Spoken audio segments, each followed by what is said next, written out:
President Trump is on his way back to the White House tonight after a whirlwind trip to the Middle East. NBC's Julie Turskin has the latest from Washington.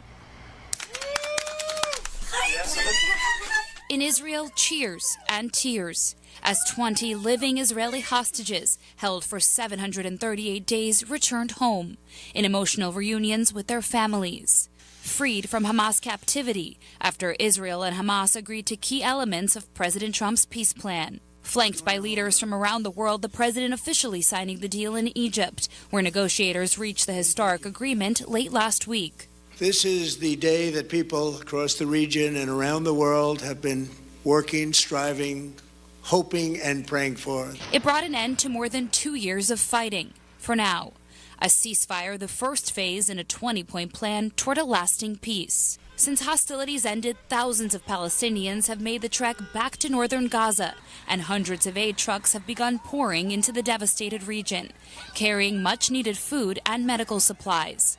The hostages are back. The hostages are back. The president starting his whirlwind day in Israel, where he addressed the country's parliament just hours after the hostages were released. This is not only the end of a war. This is the end of an age of terror and death and the beginning of the age of faith and hope and of God. But many questions remain, and many details still need to be worked out. Will Hamas disarm and cede power? Who will govern Gaza? And will the ceasefire hold? President Trump believes it will. This took 3,000 years to get to this point. Can you believe it? And it's going to hold up, too.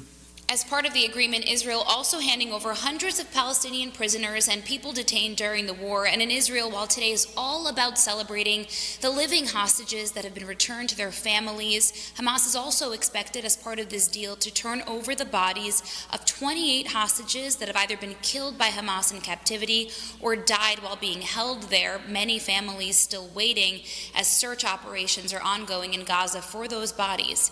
In Washington, Julie Turskin, NBC News.